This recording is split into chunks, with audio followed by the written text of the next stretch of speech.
of the day. Today is the seventh day of Av, and we are holding Friday. We are holding the portion of Devarim. It's the sixth reading of the portion of Devarim.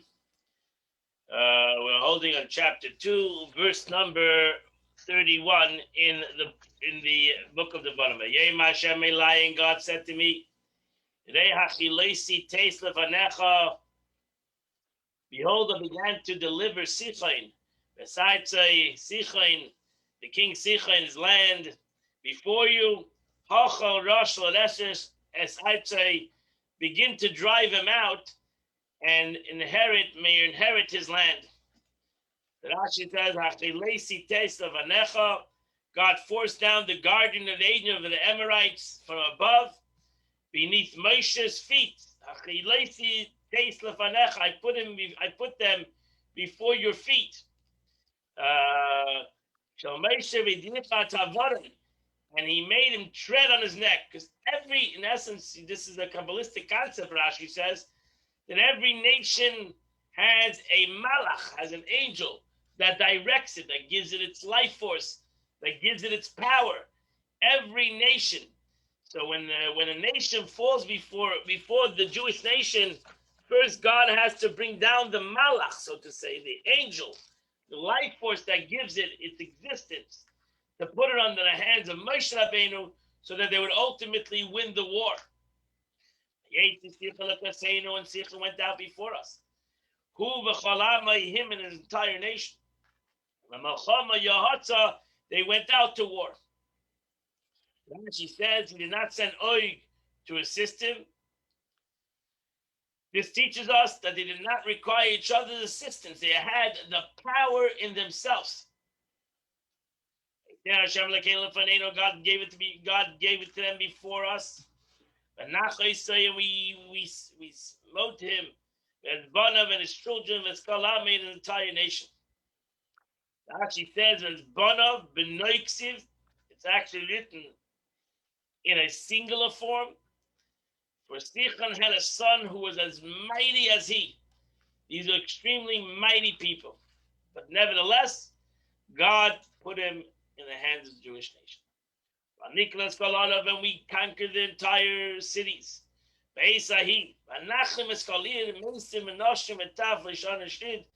And we destroyed this city, men, women, young children. We left no survivors. The Rashi says, Mason, which refers to men, referring to the spoils taken from the Sicha. This we mentioned in the previous portion. But not a Bazazno expression donating plunder, because in the previous it was precious to them, and every man plundered for himself. When they came to spoils of Oig, however, they're already satisfied and full. It was contemptible in their eyes. They tore into the pieces and threw away the cattle and garments, and they took only the silver and gold. Therefore it states, "Bazaznu lanu," an expression of contempt. It was also expounded in the Sifri, in the chapter at the beginning, in Israel dealt V'yeshem, they lived in Shittim. Verse 35, Racha behema bazaznu lanu. We only took the cattle because there was no need for all these possessions. Verse 36, which is in the edge of the valley of Arnon, and the city that was in the valley, Gilad and the Gilad, and there was not a city that's too high for us. Everything God delivered in our hands for us. Verse 37, besides the city of Ammon, we did not touch.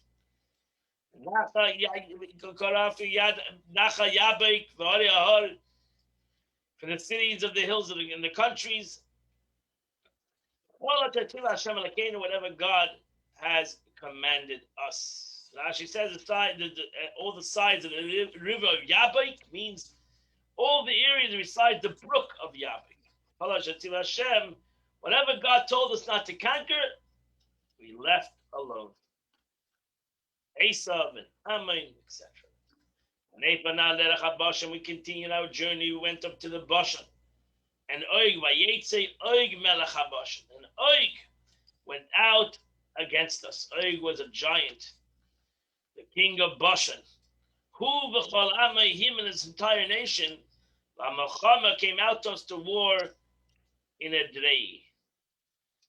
Rasher Nefa now called South Safanu Aliyah, the whole northern direction from the wilderness towards Canaan is an ascent. Verse 2, Vayem Hashem Elai, and God said to us, Al Tira, don't be afraid. Don't be afraid of Oig, because I put him in your hands. V'chol Ami, the entire nation, besides in his land, and do to him what you have done to Sichon, the king of the Amorites. You have nothing to worry about. So Rashi says, in the case of Sichon, however, it is not necessary to tell him, don't be afraid. Why did God over here tell Moshe Rabbeinu, don't be afraid of Oig? Moshe Rabbeinu was afraid of one good deed Oig did. Moshe feared at least the merit that Oig had rendered a service to Avram Avinu. Oig Melech HaBashan once rendered a service to Avram Avinu. We're talking about 400 years before this. Oig Melech HaBashan was an old man. And he once helped Avram Avinu by telling him the story of Lot, to tell him that Lot was captured. He did one favor in his life, and Moshe Rabbeinu was afraid that maybe because of that favor that he did, God would protect him. And therefore God tells him, don't be afraid, I'm not going to protect him. And God put him in our hands. As Oig Melech HaBashan, Oig, the king of Melech HaBashan, Eskolami, an entire nation, and we smote them. Ad bilti hishul, there was not anything left. Verse 4, and we conquered his all the cities. At that time, there was not a city. We didn't take. Shishim Ir, 60 cities, the entire territory arguing the king of Og Melech HaBashan.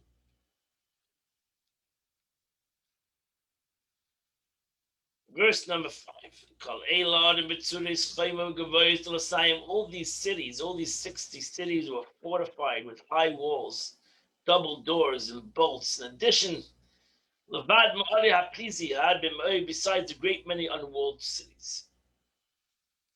So that we know in general that you have walled cities, are strong walled cities, and the unwalled cities are the people didn't rely on the city, they relied on the walls, they relied on their own strength.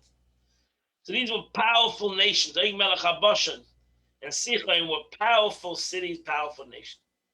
But nevertheless, we utterly destroyed them as we did to Sichon.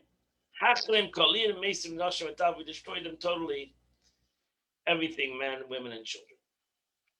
And all the beasts and all the spoils of the city, we took spoils for ourselves. At that time, we took the cities from the hand of the two kings of the Amorite kings. That's on the other side of the Jordan. And from the brook of Arnon to the Mount Hermon.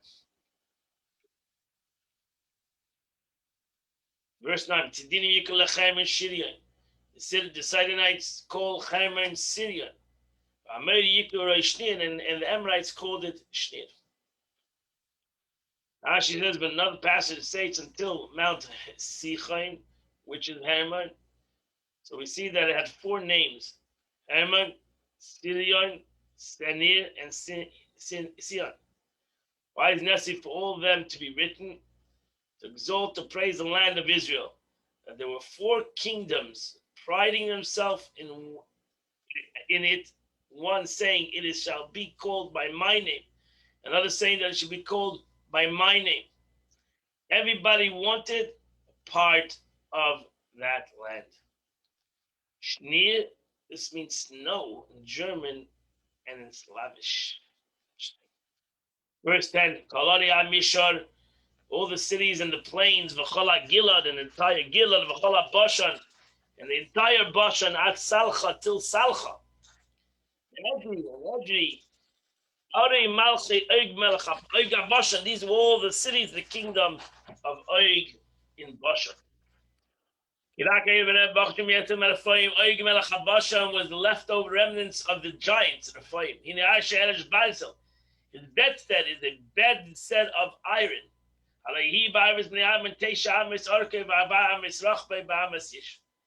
9 cubits was his length, 4 cubits was his breadth, according to the cubits of men.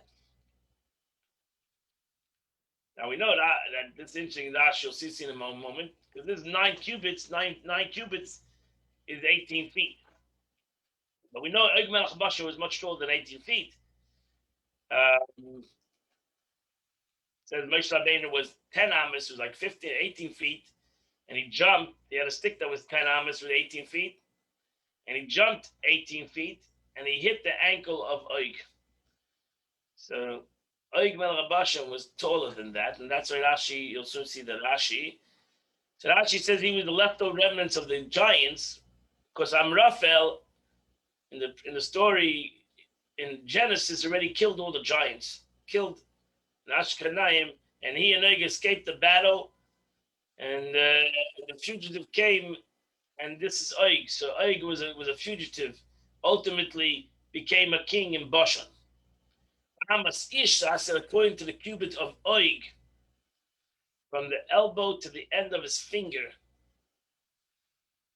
So he was so only from his elbow to the end of his finger was 9 amos. He was a very tall man. So his bed, was 9. So that was his amma. So in this land we possess at that time from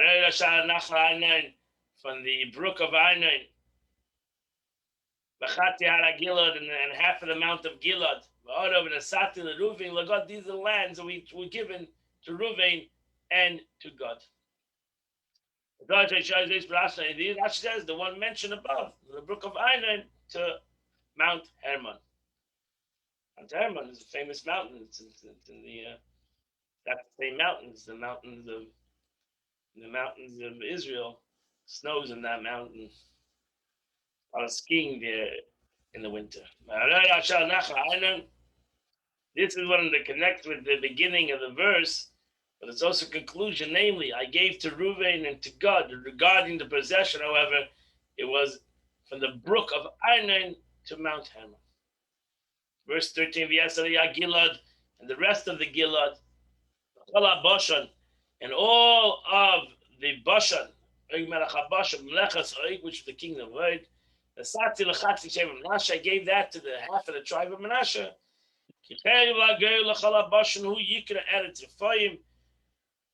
Because the territory again, all the Bashan is called the land of Rephaim.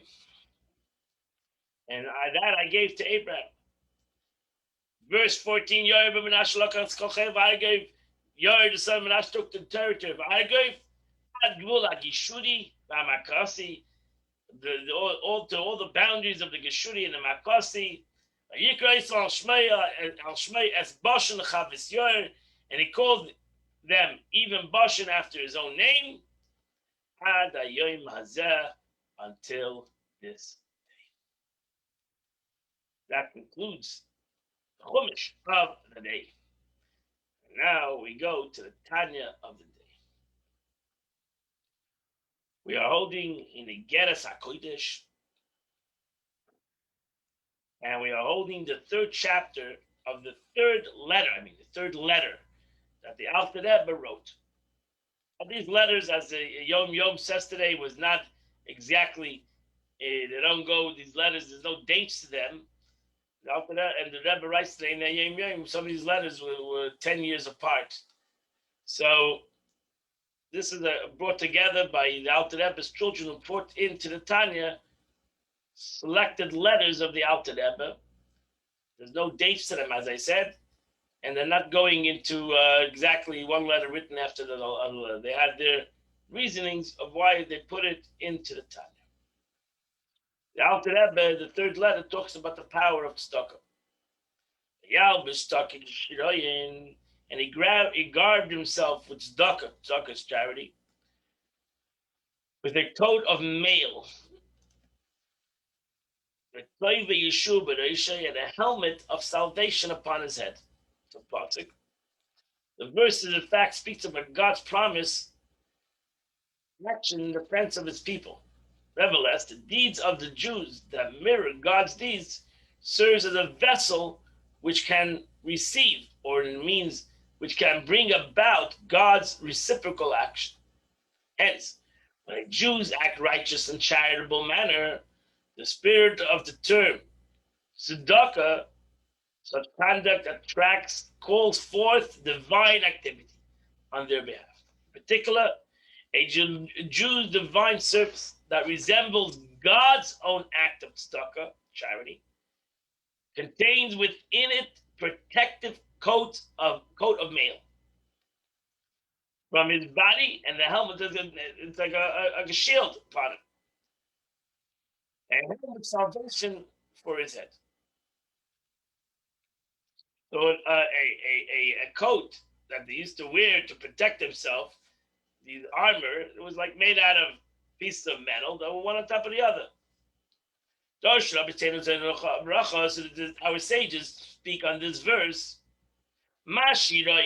just like a chain mail, and chain armor, all individual scales. It's an armor, it's a piece of metal that made out of scales, add up to form a large coat of mail. So too is charity. All individual coins given to charity add up to a great amount. The Dr. Rebbe now anticipates a question.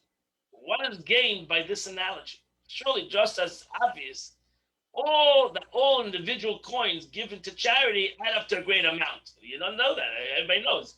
Even if you give $1 million, it all start off with a penny. Every penny will add up to a big amount. All individual scales add up to form a large coat of mail. What's the big analogy over here? So there must be when the Gemara wants to give an analogy, it's a very deep analogy. What is the lesson that we're comparing tzedakah, every penny that I give in tzedakah, to this coat of armor? Rebbe says it comes to give us a deep interpretation. Pirush, this means just like a mail is made out of scales covering gaps, and they protect that an arrow shouldn't enter through the gap. This is the power of tzedakah. This is the power of charity. Meaning, it as will presently be explained, the Alter Rebbe is going to explain it. The spiritual dynamic of charity is comprised of two things. Number one, an element that corresponds to the clinks in the coat of a man. An element that corresponds to protective scales, the coins that cover those gaps. Rebbe says, to explain myself, to explain this concept. The analogy is telling us that tzedakah is greater than any other commandment. Wow. Nice and levush in the sham, because in general, mitzvahs are called garments in Kabbalah. Kabbalistic terms, mitzvahs are called garments. Garments to what? Garments to your soul. They garment your soul. The performance of commandment to provide a garment. Why do you need a garment? Why does the soul need a garment? Because the garment enables the soul to withstand the intense degree of divine revelation. When a person does a mitzvah, it's a great revelation that the soul receives. The soul cannot handle that revelation. Therefore, the Eibishter made that the mitzvah will be the garment for the soul to be able to receive that revelation. Even in Gan Eden, instead of being nullified within it. So you can imagine, like you wear protective, you're going fireman, or a guy goes near fire, works with fire, hot lead, or whatever, he needs to wear a protective garment. If not, he will get burnt. So too the neshama. Sham Lamaila in Gan Eden, even in Gan Eden in paradise, where he receives the reward of all its mitzvahs, will be totally consumed if he didn't have the garment. So the garment that he wears is a protective element that gives him the capability to withstand the great light of God. And the garments are drawn forth from the infinite light of lessons, deriving from a source within the infinite. And that's why. So why does the garment help your soul? The garments are the will of God. The garments come from the will of the Eibishter. The Ratzon, every mitzvah is God commanded. It's His will. So this garment comes from the essence of God Himself, and therefore this garment that I clothe myself with this mitzvah now protects me. Not from evil, actually protects me from this unbelievable light that comes down through my action, through my mitzvah. In the save of Kalaman, because the mitzvah comes from the save of Kalaman. Unlike the mode of life giving a divine illumination, called Memali Kalaman. The save of Kalaman is encompassing light, and there's a fulfilling light. Memali Kalaman, the way God fills the world, which requires integrate and manifest itself within the creatures and animates. That's Memali Kalaman, where God comes within the world. The mode of divine illumination, called Seva Kalam, encompassing all worlds, is not limited to the finite spiritual capacity of created being. It transcends and affects them from the far, so to speak. So there, we to be able to, for us to enjoy Seva Kalam. The Eibishter gave us these garments, this mitzvah, and these garments. So not only the mitzvah helps the world, a mitzvah becomes a garment for you. That's why the expression is, what do you take up to heaven besides your mitzvahs? You don't take up anything physical to heaven after 120 years. You take up your good deeds. And the truth is, Kabbalah exactly says that. You take up your good deeds. Is the garments that you take up to heaven after 120 years are the garments that help you, give you the capability, because the garments are so come from a very high level, higher than even in the neshama itself, and give the capability for the neshama to be able to enjoy Gan Eden. Because if he didn't do the mitzvahs, he might not enjoy Gan Eden. It would be too powerful for him, Gan Eden. The light of Gan Eden would be too powerful for him. For the soul itself. To avoid Pirish Mamala Kalam, and as brought down in other places, the interpretation of the Malakalam, where God fills the world, the Sevel Kalamim, and the God, where God encompasses the world, the Lakute Amarim, as it's brought down in Tanya. We've learned this many times, Ayin Shah. Roots and Latata, these garments are born into being. We as humans bring about to put upon ourselves these garments. They come through an awakening from below. What is the awakening from below? That's a sarusa de latata. It's a Kabbalistic word mentioned in Chassidus many times. Sarusa de latata, an awakening from above, arousal from below. Sarusa is an arousal, is below. So we are called Asusa latata. We awaken things from below, from this world. In mitzvah savaya, that is through doing the commandments of God, and doing the will of HaKadosh Baruch Hu, which is the commandment of God. We do the will of God. So that's by us doing the will of HaKadosh Baruch Hu. In this world, we do something here from below. But what is the real reason of why we're doing this mitzvah is to be able to bring down a higher light. That's a solution to Layla. That's the awakening from above. The essence of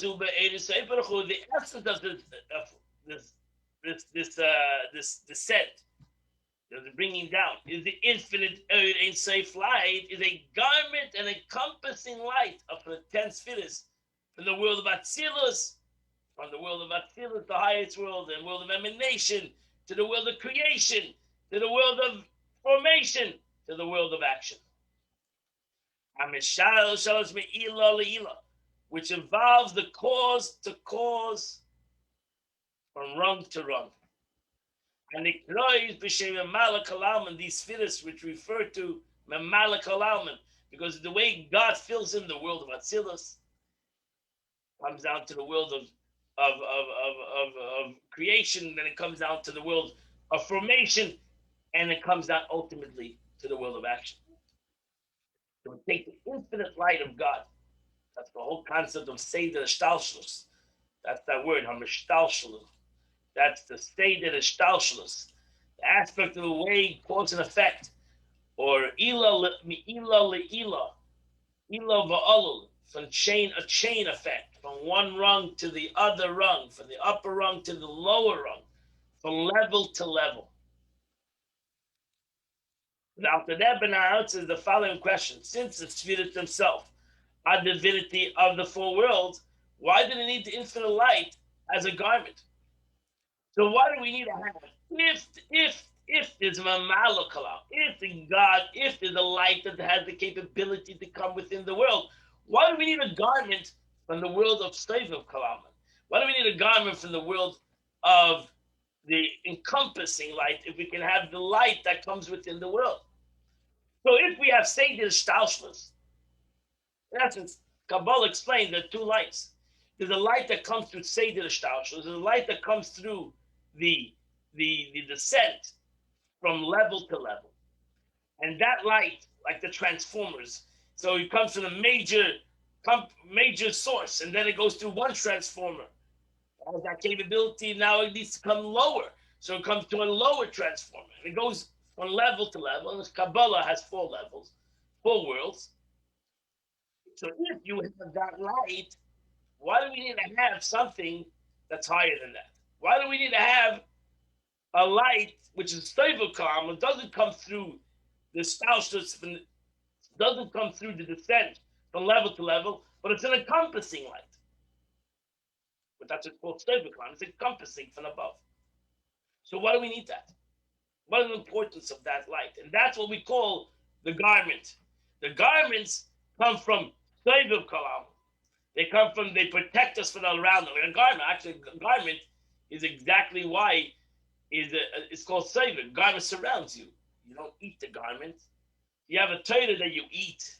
Torah is called lechem. And you have a garment that surrounds you.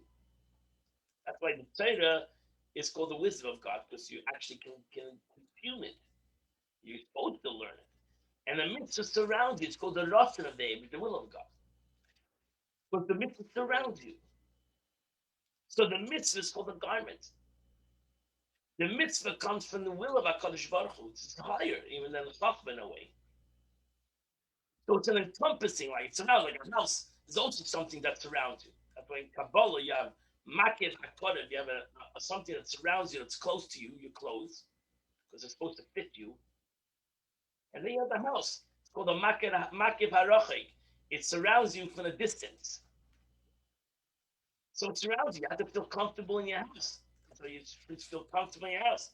But ultimately, because it's around you, something you feel comfortable. You feel that it's your home, it's your castle. You feel comfortable in your own home. But you feel comfortable in your own clothes. So you have a makiv that comes closer. So a mitzvah is a makiv hakorev. A mitzvah is a makiv that surrounds you and it's very close to you. That's also one of the reasons the beauty of mikveh is also a makiv. It's only mitzvah that you go. Actually, you have sukkah also as a makiv, but the difference between a sukkah and a mikveh is a sukkah is again a distance. It surrounds you from a distance. It's the walls like of a house. While a mikveh, you go into it. So the mikveh, the water surrounds you, totally surrounds you. So you're not allowed to have in the laws of a mikveh, you're not allowed to have anything that's chaytit. You're not allowed to have anything that's on your body that can separate between the water and your flesh. Because it needs to surround you totally. More than your garments, the mikveh surrounds you head to foot. You don't wear garments on your whole body. But here, a mikveh surrounds you totally from head to foot. And it's a mitzvah. It's a fascinating mitzvah. That's why it's an unbelievable mitzvah. This means that the infinite light, which indwells manner within the entire involving chain of the 10 spheres, from the world of Atzilus, B'ri, Yitzir, Asir. This is a chain effect. From the world of emanation to the world of action. Matzil, and spheres Atzilus. Moreover, it gives rise to the 10 spheres of the world of Atzilus, which involved in the world of, evolved ultimately into the world of Bria, Yitzir, and Asiyah. The spheres of Atzilus thus serve as a divine illumination for the world of Bria, right? Because it cause and effect ultimately. So you have Bria, you have the world of creation because of the world of emanation. You have the world of formation because of the world of creation. You have the world of action because of the world of formation. So they evolve one to the other. To be able to go from the world of emanation to the world of creation, you have a great contraction. So you have one transformer, then you have 220 comes to 110. Then 110 it goes even low voltage. There's a great contraction, there's a great transformation happening between the higher voltage and the next voltage. There needs to be an unbelievable transformer. It could be between one unbelievable voltage to another voltage. So too, from the world of emanation to the world of creation, there needs to be an unbelievable center. So the spheres of Atzilus, the serve as divine emanation, the world of B'ri, Yitzir, Yitzir. This is made possible. Ali Tzimtzum Utzer means of immense contraction. Explained in the Eitz Chaim Kabbalah. This contraction involves not only a quantitative lessening of a spiritual illumination, but more of an important qualitative illumination. Not per se how much voltage. I gave you an example of electricity, but that's in voltage. In spirituality, we don't value something in voltage. It's a quality and a quantity, more of a quantity. So it's bigger revelation to less revelation. Now you got to evaluate what is a big revelation and less revelation. The ether infinite light is contracted to so great of a degree that it can emanate and illuminate in a finite manner. This is an indwelling light, or what we call light, nimi, that comes within. A within light. A light that has vested itself in an inward manner within created beings. In so much as it is contracted to match the spiritual capacity of a particular created being in which it flows. So everything, so it comes from the world of Atzilus, it comes to Bria. It gives, Olam Atzilus contracts itself to Malchus, the attribute of Malchus, it contracts itself to Olam to be able to give a specific light to the world of creation. Then Olam Abriya, the world of creation, contracts itself to be able to come into the world of formation. And then the world of Yitzira, the world of formation, contracts itself to be able to come down into the Olam Asiyah. And then in the world of creation, the world of Asiyah, the world of action, contracts itself to be able to come down in each and every place, each and every aspect, to what it needs.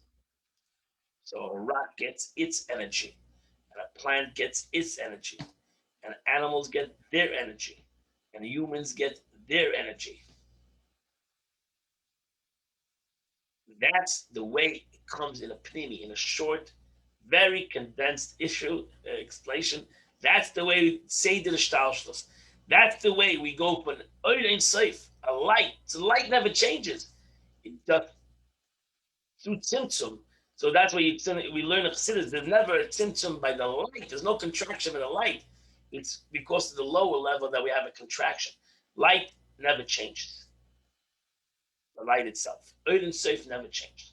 So that's why we learn in Tanya, there's no contraction by God. There's a contraction by the lower, by us. But by God, you can't contract oil. Oil is passion. Oil stays the same. Light stays the same. What? That's the way the light comes into the world.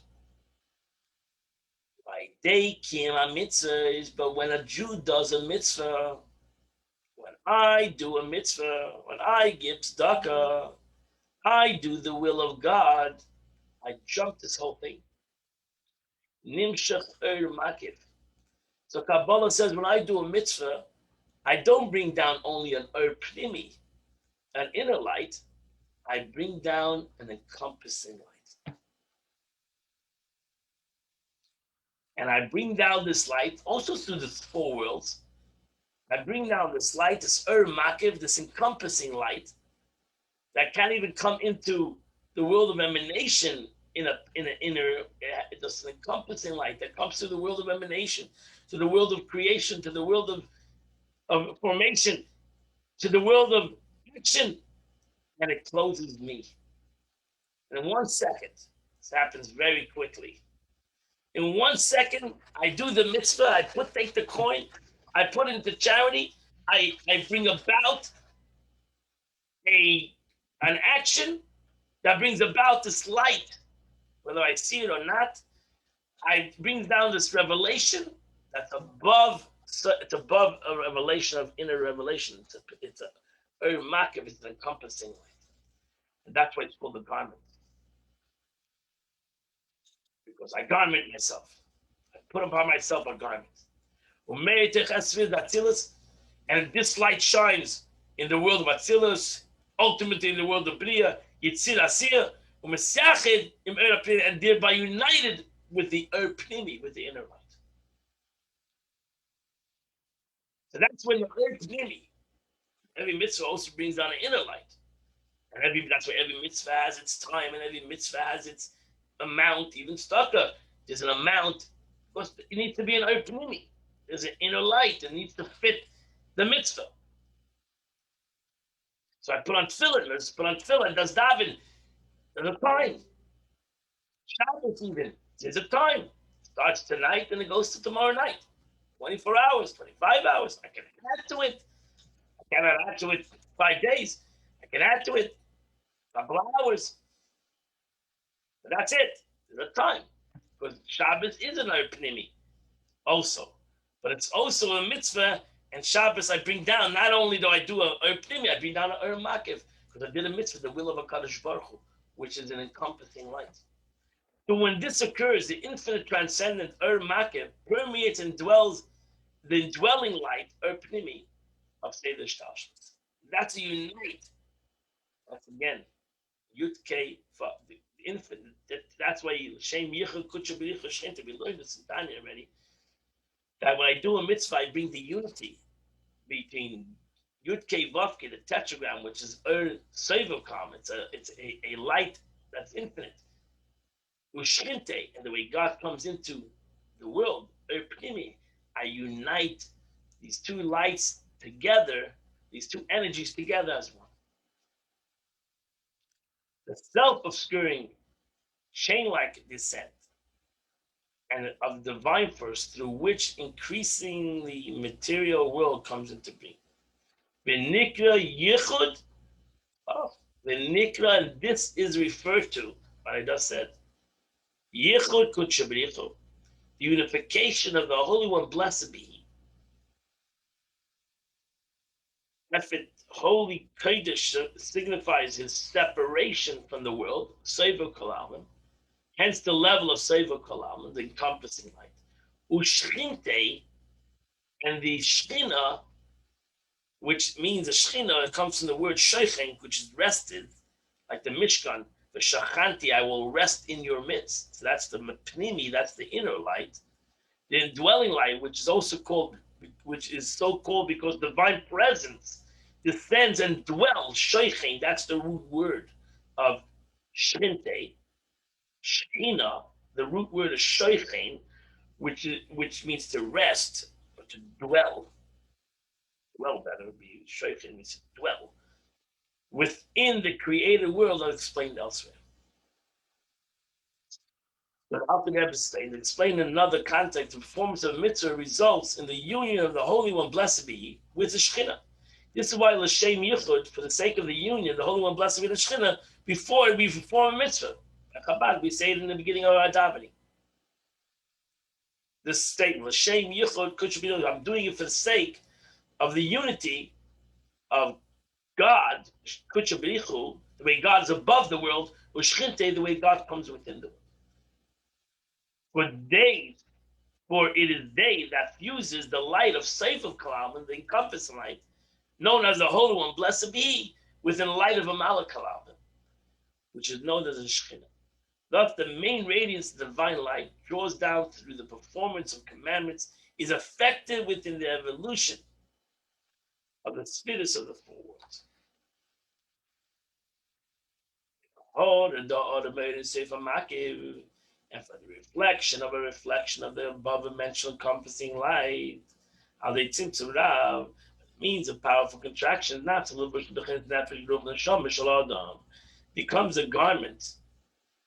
So that encompassing light becomes a garment for my soul. The Gan Eden Atachtan Elyon, it becomes the garment, ultimately will be the garment for my soul, for each one of our souls in Gan Eden. Why do we need a garment? Enabling them to derive, our souls, to derive a pleasure and to receive some sort of apprehension and the illumination from the infinite Eden Seif, which is diffused in Gan Eden, as explained elsewhere. So that's why its expression, Nanim, what's in Gan Eden? The Kabbalah says, Nanim Rizil Hashchina. We enjoy the ray of God. We enjoy the presence of God. How can we enjoy it? Why don't we disappear in the presence of God? Because of these garments. These garments give us the capability to enjoy the presence of God.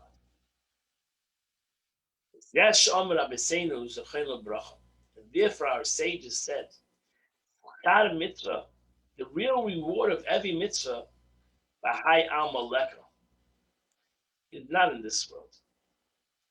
The reward of the mitzvah is out of this world. The reward of the mitzvah is in Gan Eden.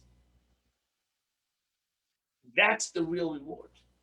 Because that's where the garments, that's where all Sefer Kalam, I mean, there's a lot of rewards of doing the mitzvah in this world, but that's not the real reward. The real reward of a mitzvah is the garment that I enclose myself with and that I use later in Gan Eden.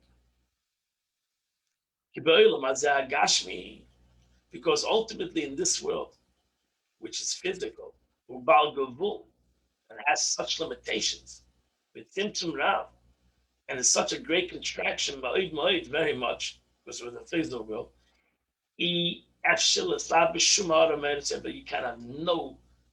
can't have any reflection of godliness in this world. This world is too corporal. This world is too physical. This world is too dark for anyone to receive any pleasure of God's radiance in this world.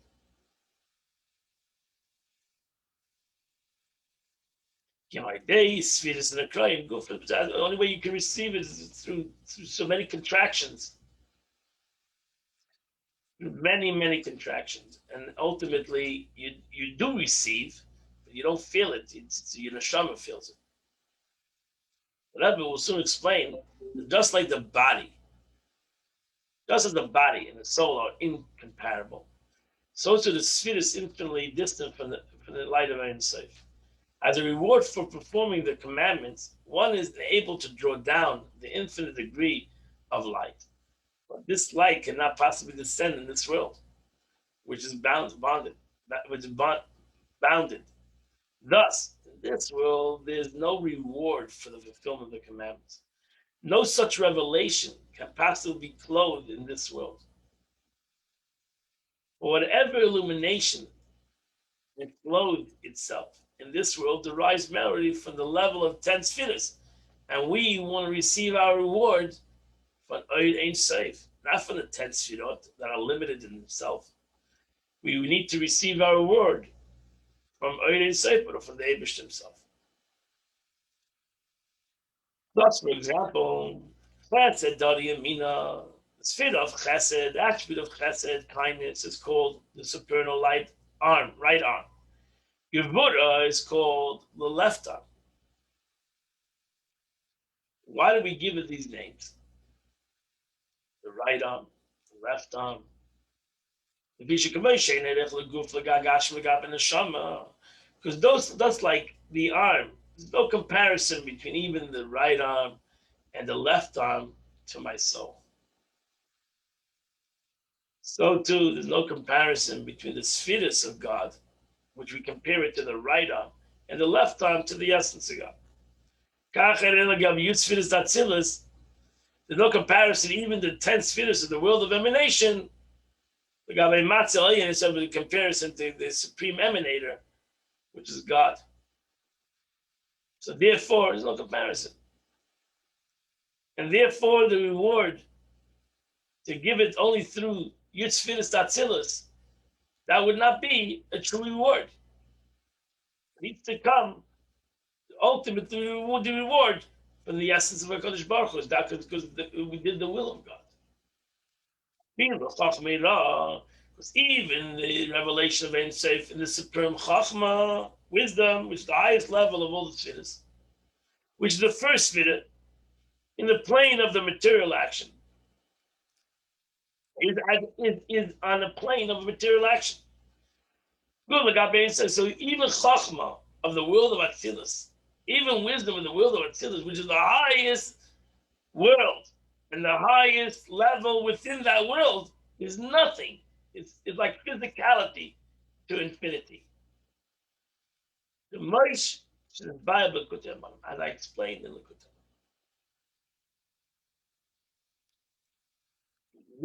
Therefore, nice tzedakah, practice of charity, milas chasadim, through doing acts of kindness. The Mishnah says, whose fruit man enjoys partially in this world, and the core of the value is left for the world to come. So since some minute quantity of reward for fulfillment of these commandments is enjoyed within this world, it follows that the microscopic ray of the infinite light of Sefer Klamim does descend into this world. It's also because there are gaps.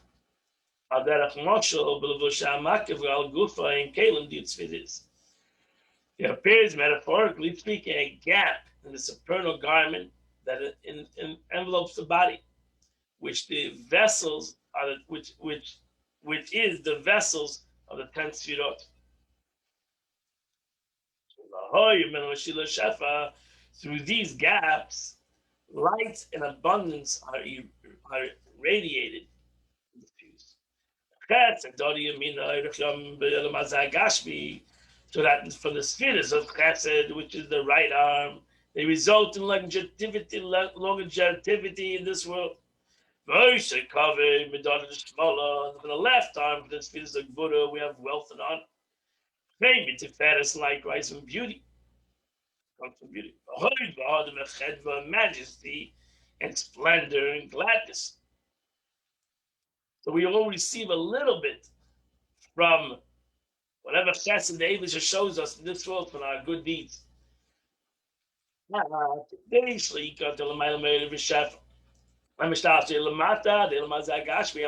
order to prevent the force of evil, from drawing on high from the light of the abundance it involves descending, in other words, as far down as physical world to when the spiritual energy descends in such a lowly level. It's possible for Clippus and Sitra Achra, the evil, to derive an mature from it as well. In order to forestall this,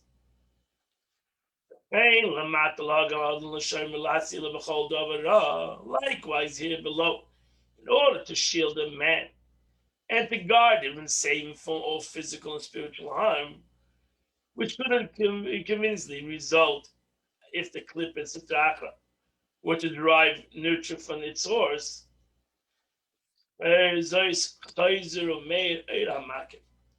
So therefore, the encompassing light is reflected back, and figuratively speaking, fills that breach.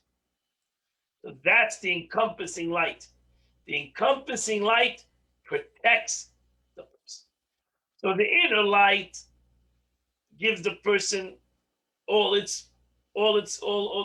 good things. But the problem in the inner light, since it is condensed, it has the capability for evil to enjoy from this light. Therefore, the Abishter gives a person a lavush. He gives them a garment to fill in the gaps. That's the garment. So that's the analogy. The analogy of the protective garment that is made out of many pieces that fills in the gap.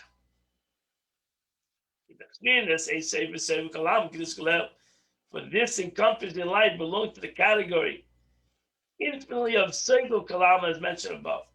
And this infinite transcendental degree of light that cannot be affected, that cannot be touched, cannot be touched by evil, by eclipse, as mentioned. This is what the sages said, that each penny this is the teaching of our sages. Just like with a chain mail, all these individual scales add up and form a large coat of mail. So is with charity. All the individual coins add up to a great amount. The word great is used because the spirit of the verse, as it says in the verse, great is Havaya. Gadol Hashem. Great is the name of God, Yud-Kei Vav-Kei, and extremely glorified. Saif, the infinite light, is great, unlimited, not like the light that comes within people, with Pnimi. There's the light that goes, encompassing light that surrounds it, it's unlimited. So that one coin, I've been telling you the power of tzedakah. That one coin, the Gemara wants to tell us the power of tzedakah, the power of the penny. The power of one penny that you give tzedakah today fills in that gap. Because that mitzvah, the tzedakah, is an encompassing light that surrounds the whole person, makes sure to protect the mitzvah that he does, all the other mitzvahs that he does, to make sure that all the other mitzvahs that come within a pnimi are not going to bring him, are only going to bring him good. God forbid, not going to bring him to the opposite of good, that other forces should be able to usurp the light that you brought into an inner point. The Gemara, in essence, says, by us giving tzedakah 1 penny today, that 1 penny fills that gap. That the light should stay where it should be, that all this inner lights should be protected, and nobody and nothing in the world should be able to affect all the inner lights that we received in this world. That completes the Tanya of the day. Very deep Kabbalistic teaching. I hope you should learn it again and again and again and get some feeling of this teaching. Today is the 7th day of the month. 7th day of the month of Av, and the Tillim of the day is going to be chapter 39, 40, 41, 42, 43. So chapter 39 to 43. Thank you, Rabbi. Tomorrow is Shabbos and a Tisha B'Av. So tomorrow you're not allowed to learn Torah after 1:30 p.m. So you need to do the chitas tomorrow before 1:30 p.m. Tomorrow on Shabbos, you need to do the chitas. You need to do the chumash on the 7th day before 1:30 p.m. Okay. On Sunday, we don't learn Torah till also 1:30 p.m. Oh, okay. So therefore, we can't do the chitas on Sunday at 8 a.m. So we're going to do the chitas on Sunday at 1:30 p.m. Okay. You'll learn the chitas of the day. Okay. Also, it's important, those are listening, that the fast starts tomorrow night at around 8:50. Around 8:13 p.m. starts the fast, and it goes till tomorrow night at 8:53 p.m. Till Sunday night at 8:53 p.m. We don't put on tefillin. We don't put on tefillin and talit on Sunday morning. We put on tefillin and talis by mincha on Sunday afternoon. I hope and I pray that before this fast day comes, Tisha B'Av, Mashiach comes, so we'll. Yes. Amen. The Bible says, when Mashiach comes, this day will be turned into the day of Tisha B'Av, will be turned into a day of simcha, a great day of joy and holiday, but will turn into a yontif. So I hope Yes. Yes. let's hope that happens, and I hope and pray that we all have a meaningful fast, a beautiful Shabbos, the Shabbos Chazayin, a very special Shabbos, Chazayin Shayo Ben Amat, the Shabbos of vision. At Chabad, we're gonna have after Shachas, we're gonna have a beautiful luncheon, and then we're going to daven mincha at 1:30 tomorrow, and sure, we're going to daven mincha at 1:30 p.m. after the luncheon, and then we're going to go home. Self-understood. Shabbos is over at 8:55. You have to eat a suda mafsekes. Yeah, before 8:13, you need to have a suda. You need to sit down to a meal. Besides, if any other meal you have during the day at around 7:30, 7:15, you sit down to a meal called suda mafsekes. You need to sit down to a meal, bread, whatever you want to eat. And 8:15 starts the fast. At 5 to 9, you'll complete the Shabbat by saying Baruch Hamavdil Ben Kodesh L'Chayil. Blessed are you who makes the separation between what's holy and mundane. And then you can drive to Shul. And we're going to daven Maidim in Shul at 9:15 p.m. 9:15 p.m. 950. Oh, 950. Okay. Yes. Then, after Ma'ariv, around 9:30, we're going to do Eicha. Oh, 9:30. So 9:15. 9:15. 9:15 on Saturday. Okay. Okay. Wish you all a wonderful Shabbos, beautiful Shabbos, a happy Shabbos. May it be a Shabbos of vision, Shabbos Chazayin. May God show us the ultimate vision, which is the building of the Beit Hamikdash. Mamish, and let us all dance, Latzein Agdesh, to the Holy Land, the coming of Mashiach, B'mheira, B'yamein.